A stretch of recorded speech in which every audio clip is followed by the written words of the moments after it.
মেসেঞ্জারে আপনার প্রিয় মানুষ গোপনে কার সাথে কথা বলে সেটা এখন নিজের ফোন দিয়ে দেখতে পাবেন। আর কিভাবে দেখবেন সম্পূর্ণ প্রসেস থাকবে আজকের এই ভিডিওটিতে। দেখুন, বর্তমানে মেসেঞ্জারে কিন্তু একটা সেটিংস যুক্ত হয়েছে, যে সেটিংসের মাধ্যমে আপনি চাইলে আপনার প্রিয় মানুষ কোথায় কার সাথে কথা বলে বা চ্যাটিং করে সেটা কিন্তু আপনার ফোন থেকে দেখতে পারবেন শুধু একটি সেটিংস করার মাধ্যমে।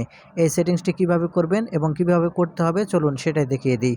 তো মূল ভিডিওতে যাওয়ার আগে ছোট্ট একটা রিকোয়েস্ট, শুধু ভিডিওটিতে একটা লাইক দিয়ে ভিডিওটি শেয়ার করে রাখবেন, প্রয়োজনে কাজে আসবে।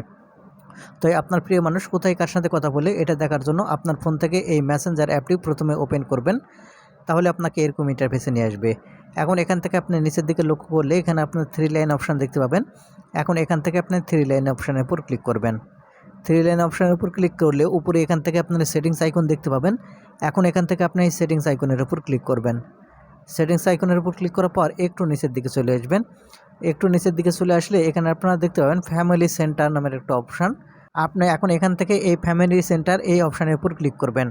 ফ্যামিলি সেন্টার এই অপশানের উপর ক্লিক করলে এখান থেকে আপনার যে কন্টিনিউ অপশান দেখতে পাবেন, এখন এখান থেকে এই কন্টিনিউ এই অপশানের উপর এখান থেকে ক্লিক করবেন। যখন এখান থেকে আপনি কন্টিনিউ এই অপশানের উপর ক্লিক করবেন, আপনার মেসেঞ্জারে যতজন অ্যাড হয়ে আছে সবগুলোকে এখানে আপনি দেখতে পাবেন।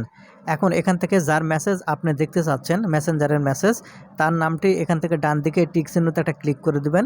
তারপর এখান থেকে সেন্ড ইনভাইট অপশান দেখতে পাবেন। এখন এখান থেকে সেন্ড ইনভাইট এই অপশানের উপর ক্লিক করবেন। যখন সেন্ড ইনভাইট এই অপশানের উপর ক্লিক করবেন, এখানে আপনারা একটা link copy share link option দেখতে পাবেন। এখানে ক্লিক করলেও হবে। ক্লিক করার পর এখান থেকে আপনারা সেন্ড এই ইনভাইটেশন এই অপশানের উপর ক্লিক করবেন। যখন আপনি সেন্ড ইনভাইটেশন এই অপশানের উপর ক্লিক করবেন, একটা ইনভাইট তার মেসেঞ্জারে চলে যাবে, অর্থাৎ যার মেসেঞ্জারের মেসেজ আপনি দেখতে চাচ্ছেন তার মেসেঞ্জারে চলে যাবে। সে যখন এখান থেকে অ্যাকসেপ্ট করবে, অ্যাকসেপ্ট করার সাথে সাথে কিন্তু দেখা যাবে যে তার মেসেঞ্জার আপনার মেসেঞ্জারের সাথে যুক্ত হয়ে যাবে।